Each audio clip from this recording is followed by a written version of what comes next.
Bueno, buenos días. Mi nombre es Michael Castañeda y a continuación voy a hablar acerca del neoliberalismo en Latinoamérica. Bueno, voy a empezar hablando acerca de qué es el neoliberalismo. El neoliberalismo es una corriente económica y política la cual se basa en la unión del liberalismo y el capitalismo. Esto sucede con el fin de verse beneficiadas algunas personas siendo, digamos, capitalistas, pero con algunas normas liberales o viceversa, ¿no? Entonces aplican algunas normas de ambas economías para poder beneficiarse. Bueno, sus defensores apoyan una economía libre, la reducción del gasto público y la reducción de intervenciones del Estado en propiedades privadas. Surge como solución de la crisis económica en los años 30, que inicia como una idea filosófica tras la gran crisis del crack del 29 y la depresión mundial que esta trajo, pues, a los problemas económicos que se generaron en ese entonces. Ahora voy a hablar acerca del ISI. Sus siglas significan industrialización por sustitución de importación. Esto empieza en el año 1930 más o menos y termina en aproximados 1980 en sus cercanías. Esto es un modelo económico el cual se basa en dejar de utilizar productos de afuera de Latinoamérica, o sea, productos importados, y empezar a dar uso a objetos creados en Latinoamérica, en este lugar. Esto sería como objetos, por decirlo así, caseros, ¿no? Porque pues los creamos, o sea, si nos creamos nosotros mismos, los latinoamericanos. Con este nuevo sistema económico, diversos países se vieron bastante beneficiados, como por ejemplo Brasil y México, quienes aumentaron 6.3 y 6.4% del porcentaje de su economía. Bueno, ahora voy a hablar un poco acerca de la crisis de Bretton Woods. Esta crisis nace por el sistema de Bretton Woods en 1944, pero se termina extendiendo hasta 1971.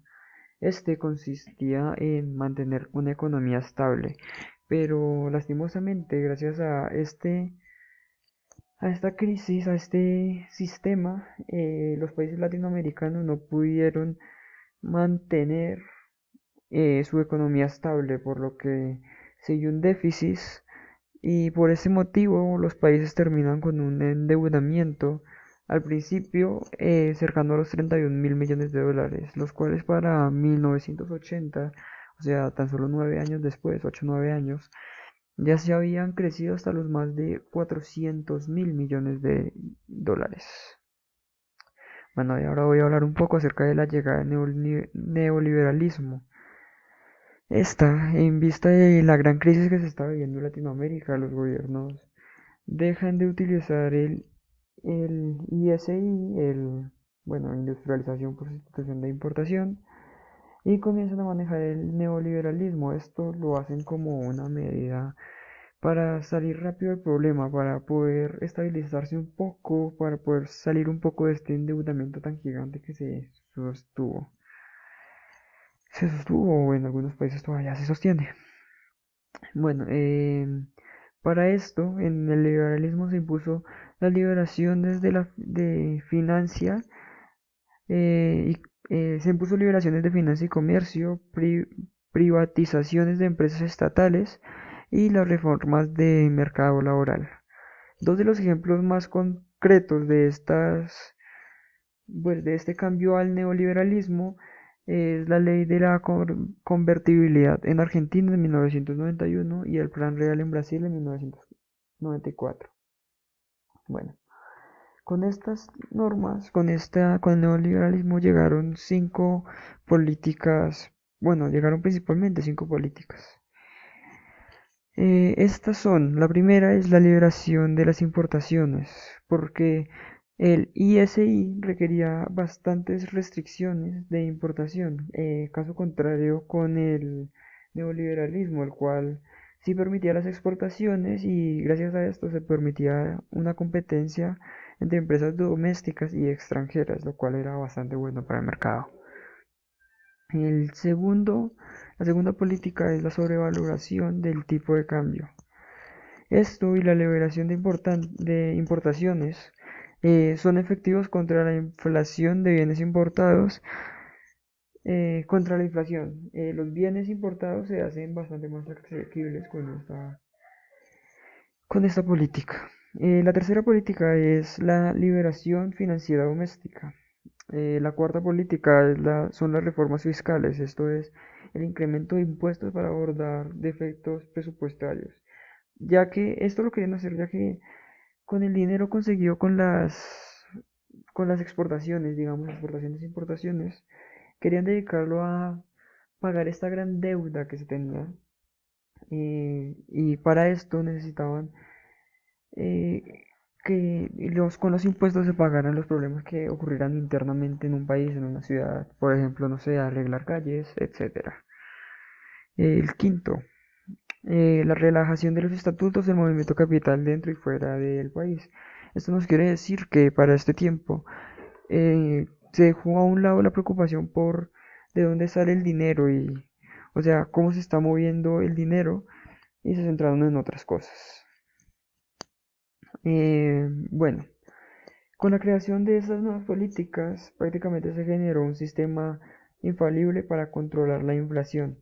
A pesar de todo esto, el neoliberalismo falló al intentar resolver algunas deficiencias del ISI y creó nuevos problemas económicos. Algunos de estos son el aumento de la dependencia de variaciones de los ingresos de capitales.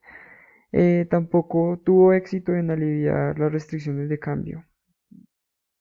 Sin embargo, el neoliberalismo estabilizó la balanza de pagos y el sistema de producción en la mayoría de los países latinoamericanos.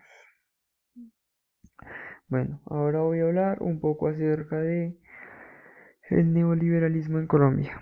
El neoliberalismo llega en los años 80. Este ayuda en gran parte, en gran forma, al capitalismo que se manejaba en el país. Ese capitalismo era bastante usurero, por eso lo beneficiaba tanto. Este pudo incrementar un aproximado del 700% de la exportación de alimentos. Esto fue bastante beneficioso para el país, pues se logró alcanzar cifras cercanas a los 7,5 millones de toneladas anuales que se estaban importando o exportando.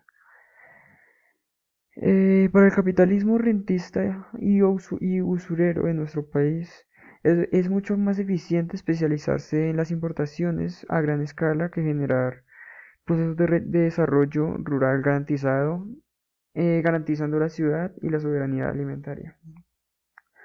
En este neoliberalismo en Colombia, aunque trajo bastantes cosas buenas, como pues previamente lo acabo de decir, también trajo cosas malas, ya que con esto y que en este entonces estaba dando bastante lo de los paramilitares y todo este tema. em, bueno, los paramilitares y todo este tema, eh, hubo bastante conflicto con los campesinos, pues se vieron despojados de sus tierras y no pudieron trabajarlas normalmente. Por este motivo, en ese entonces hubo bastante desempleo y bastante pérdida para el país. Bueno, ahora me voy a dedicar a, eh, a, a decir que tienen en común el neoliberalismo con Marx. Para esto, me voy a basar que la teoría de Marx, se basaba en la crítica, ¿no? La crítica a tres grandes conocidos del capitalismo clásico. Uno de estos es este señor, quien, este señor decía que eh, el capitalismo era mejor si se trabajaba en conjunto, o sea que se podían aplazar los, se podían aplazar los trabajos, ¿no? Entonces, pues, digamos, una persona hacia una puerta, así como lo explica, pues, el profesor ya en el video. Por este motivo, yo creo que Marx, de cierta forma, está en contra del neoliberalismo, ya que en el neoliberalismo se trabaja la propiedad privada. Por este motivo, para una propiedad privada se necesita pues el uso de trabajadores empleando en estos lugares, ¿no? Entonces pues viendo esto yo creo que Marx estaría de cierta forma en contra, ya que pues no va a favor de lo que dice su teoría, la teoría del marxismo de Marx. Em, Eso fue todo. Gracias.